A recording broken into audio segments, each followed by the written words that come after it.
السلام علیکم ناظرین، امید کرتا ہوں آپ تمام لوگ خیر و عافیت سے ہوں گے۔ ہمارا آج کا ٹاپک فتح مکہ، فتح مبین۔ فتح مکہ سرکار دو عالم صلی اللہ علیہ وآلہ وسلم کی مدنی زندگی کا ایک اہم ترین غزوہ ہے۔ عہد نبوی کے تمام غزوات کی ایک الگ اہمیت ہے، لیکن مورخین اس بات پر متفق ہیں کہ فتح مکہ میں اسلامی شوکت کا ایسا ظہور ہوا کہ عالم عرب پر اسلام کی دھاک بیٹھ گئی۔ مسلمانوں کو بیت اللہ میں داخل ہو کر طواف کا موقع ملا، کعبۃ اللہ کو بتوں اور تصویروں سے پاک کر دیا گیا، اور ایک طویل عرصے کے بعد اللہ کی وحدانیت کا علم کعبہ کی چھت پر لہرایا گیا۔ فتح مکہ کا پس منظر۔ غزوہ فتح مکہ سے کچھ عرصہ قبل مسلمانوں اور قریش کے مابین صلح حدیبیہ کے نام سے ایک معاہدہ طے پایا تھا، جس نے خاص طور پر امن و امان کی ایک نئی روح پھونک دی تھی۔ اس معاہدے میں تمام قبائل کو اختیار دیا گیا تھا کہ جس کے ساتھ ان کی مرضی ہے ان کے ساتھ اپنا الحاق کر سکتے ہیں۔ قبائل مکہ کے دو بڑے قبیلے جن کا نام بنو بکر اور بنو غزاقہ تھا، ان کے جنگ و جدل اور باہمی دشمنی کی اپنی ایک الگ تاریخ تھی، لیکن صلح حدیبیہ کے سبب ایک بار پھر تمام دشمنیاں دب گئی تھیں، چونکہ معاہدے میں یہ شک شامل تھی کہ جو قبیلہ جس فریق کے ساتھ شامل ہوگا وہ اسی کا حصہ تصور کیا جائے گا، اس پر حملہ اس فریق پر حملہ تصور ہوگا۔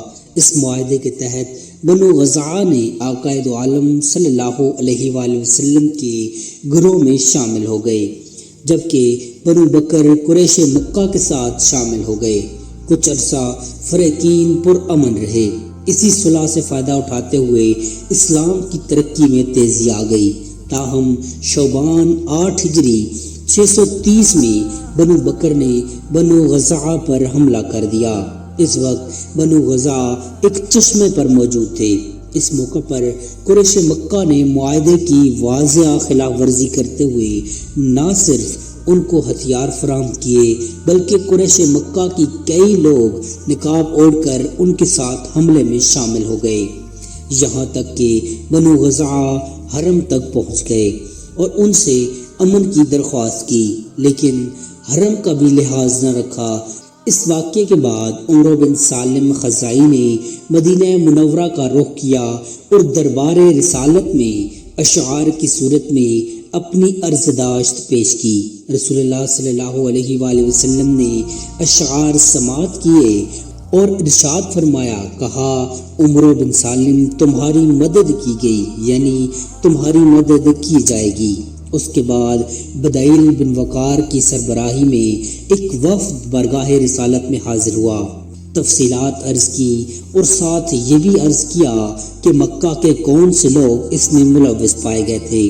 یوں صلح حدیبیہ ٹوٹ گئی اور مسلمانوں نے کفار سے بدلہ لینے کی منصوبہ بندی شروع کر دی۔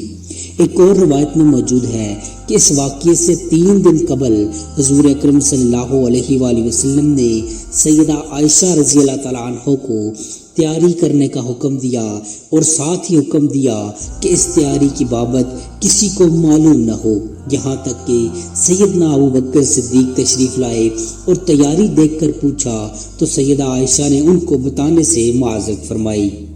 معاہدہ حدیبیہ کی تجدید کی کوشش۔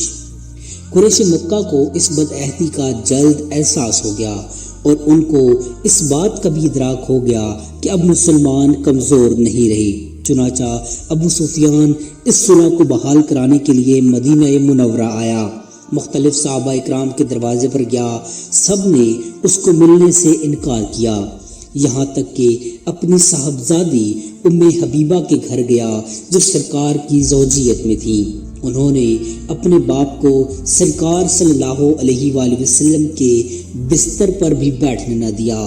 سب سے مایوس ہو کر حضرت علی رضی اللہ تعالیٰ عنہ کے گھر گیا، آپ نے بھی اس کو صاف انکار کیا۔ یہاں سے ہو کر وہ مسجد میں گیا اور بلند آواز سے امن کا اعلان کیا اور اس صلح کی یک طرفہ تجدید کا اعلان کر کے واپس مکہ مکرمہ بھاگ گیا۔ مکہ پر حملے کا نبوی فیصلہ۔ حضور اکرم صلی اللہ علیہ وآلہ وسلم نے اس بدعہدی کا بدلہ لینے کا مصمم فیصلہ کر لیا اور اپنے غلاموں کو بھرپور تیاری کا حکم ارشاد فرمایا، اور ساتھ ہی یہ بھی حکم جاری فرمایا کہ اس تیاری کی کسی کو کانوں کان خبر نہ ہونے پائے۔ اللہ کے نبی نے خصیصی دعا بھی فرمائی کہ اے اللہ، جاسوسوں اور خبریوں کو قریش تک پہنچنے سے روک تاکہ ہم اچانک ان پر جا پہنچیں۔ آپ صلی اللہ علیہ وآلہ وسلم نے جنگی حکمت عملی کا مظاہرہ کرتے ہوئے ماہ رمضان کی شروع میں حضرت قتادہ رضی اللہ تعالیٰ عنہ کی قیادت میں 8 افراد کا لشکر بطن ازمم کی طرف روانہ فرمایا تاکہ دیکھنے والے یہ سمجھیں کہ محمد رسول صلی اللہ علیہ وآلہ وسلم کا لشکر اس رستے پر مکہ کی طرف روانہ ہونے والا ہے۔ تاہم آقا دو عالم صلی اللہ علیہ وآلہ وسلم نے دوسرا راستہ اختیار فرمایا۔ خاطب بن ابی بلتع کا واقعہ۔ اس مہم کے دوران ایک ایسا واقعہ پیش آیا کہ جس نے نبی کریم صلی اللہ علیہ وآلہ وسلم کے علم غیب پر مہر تصدیق ثبت کر دی۔ حضور اکرم صلی اللہ علیہ وآلہ وسلم کے ایک صحابی کے رشتہ دار مکہ مکرمہ میں رہائش پذیر تھے۔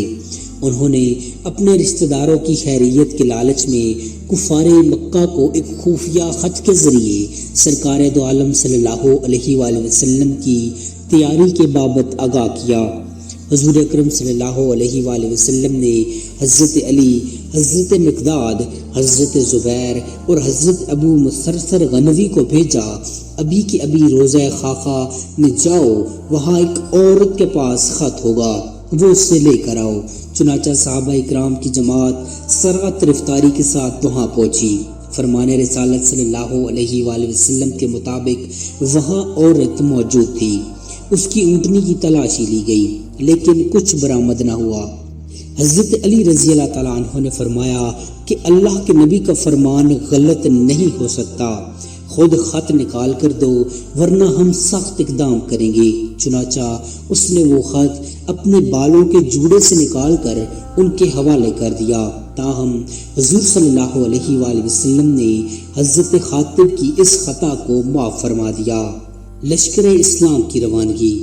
10 رمضان المبارک 8 ہجری کو 10,000 صحابہ اکرام کا لشکر لے کر حضور اکرم صلی اللہ علیہ وآلہ وسلم نے مدینہ منورہ سے مکہ مکرمہ کا رخ فرمایا۔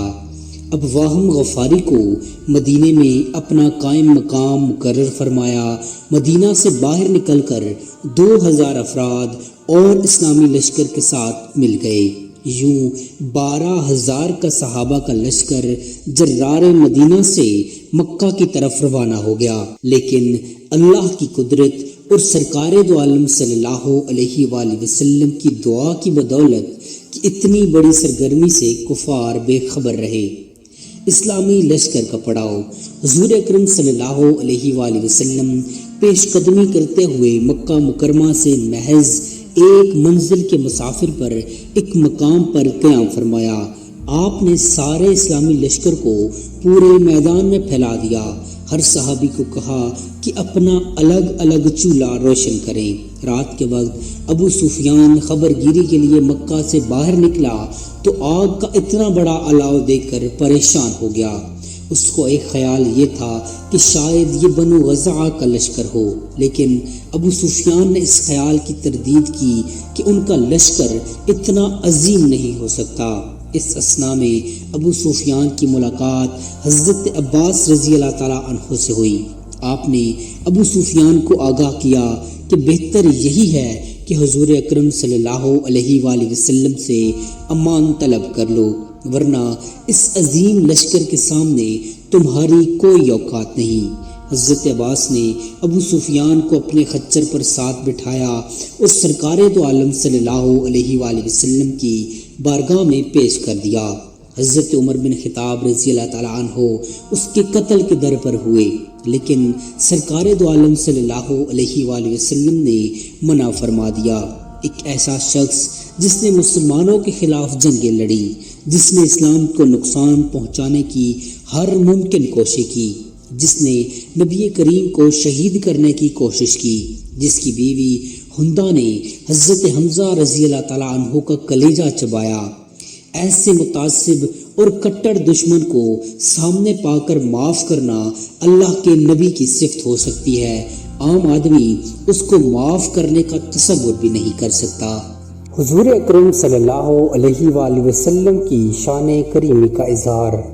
حضور کے سفر مکہ کے دوران جعفہ کے مقام پر آپ صلی اللہ علیہ وآلہ وسلم کے چچا زاد بھائی ابو سفیان بن حارث اور پھپھی زاد بھائی عبداللہ بن امیہ ملے۔ آپ نے ان کو دیکھ کر منہ پھیر لیا، کیونکہ ان دونوں نے حضور اکرم صلی اللہ علیہ وآلہ وسلم کو ہر طرح سے ایذا پہنچائی تھی، لیکن حضرت علی نے ابو سفیان بن حارث کو حضور صلی اللہ علیہ وآلہ وسلم سے معافی مانگنے کا طریقہ سکھایا، تو آپ صلی اللہ علیہ وآلہ وسلم نے معاف فرمایا۔ اس طرح حضرت عباس رضی اللہ تعالیٰ عنہ نے حضور اکرم صلی اللہ علیہ وآلہ وسلم سے عرض کی کہ یا رسول اللہ صلی اللہ علیہ وآلہ وسلم، ابو سفیان ایک جاہ پسند اور اعزاز پسند شخص ہے، آپ اس کو کچھ اعزاز عطا فرمائیں تاکہ یہ مطمئن ہو جائے۔